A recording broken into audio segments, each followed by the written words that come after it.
using an 8mm socket, or you can use a flathead screwdriver. You want to go ahead and start disconnecting the clamps and hoses to remove the intake unit here.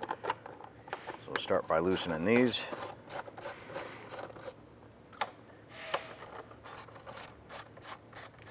Then the engine cover, just kind of pop that up. And you want to go ahead and get to this hose clamp right here and loosen that. Now using a 10mm socket, we're going to go ahead and remove this bolt right here.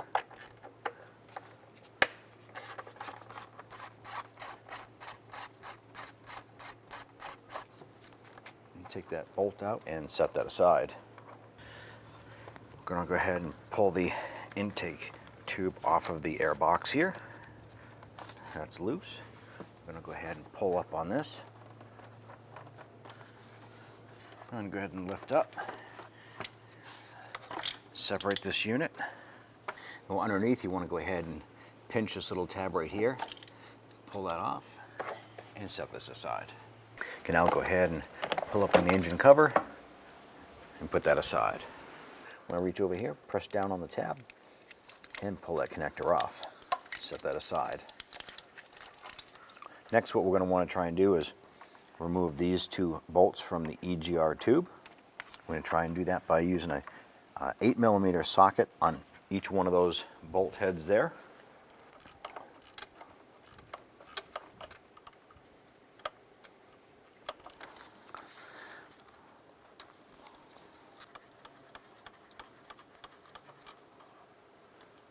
Okay, once that bolt starts to come out, you want to be careful not to drop that down. Get that, and then you have the gasket, and slide that out. Just grab the EGR tube. You can gently wiggle that out and remove that from the intake. All right, now what you want to do is make sure you have the right gasket. Go ahead and slide this off. Take the new one, slide it right back on where the original one was. Let's work it up evenly around the whole unit.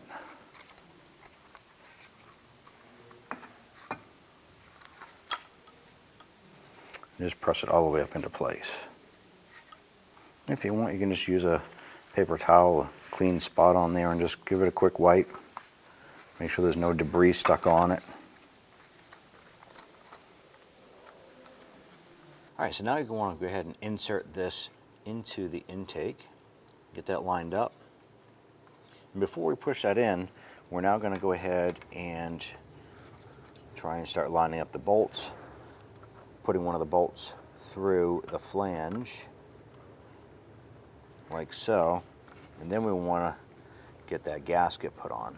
So line the gasket up, push the bolt through, and spin that around and get this lined up so we can get that threaded into the EGR and just try and get that bolt caught a couple threads. You want to go ahead and get that back bolt installed. Probably have to work your way around in here somehow. Work that gasket up, push that flange up.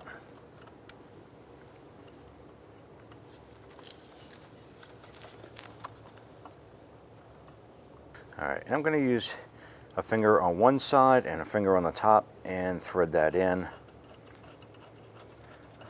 I'm going to go ahead and try and thread these in as far as I can. I'm going to go ahead and bottom both of these bolts out. All right, now that both of these bolts are bottomed out and snugged down, you're going to want to come back up to the top, to the EGR tube, and push this in to the intake the rest of the way.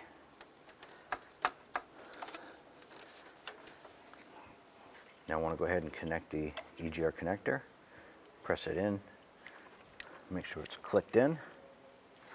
All right, well, installing the air box here, there's a metal post right here that's going to insert into the bottom part here, and then we also have a connector to go to one of the intake temp sensors right here. So I want to go ahead and get this connected. We'll line up that connector, snap that on, and then we're going to go ahead and try lining up bottom. While you're doing this, we also want to pay attention to the portion here, to the air box and the filter. So you have 3 different things that you're trying to do to get lined up. Sometimes I just run a pick on the inside here just to get these little nubs around and get that popped on. Now you have a 10mm bolt that goes in the back side right here. I want to get that started by hand. Snug that down. Using your 8mm, we're going to go ahead and tighten up the hose clamp here. I'm going to go ahead and snug up the 2 of these.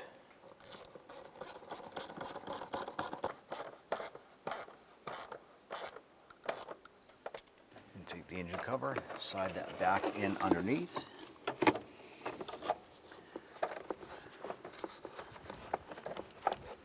Line that up and press it down on top of the mounting studs.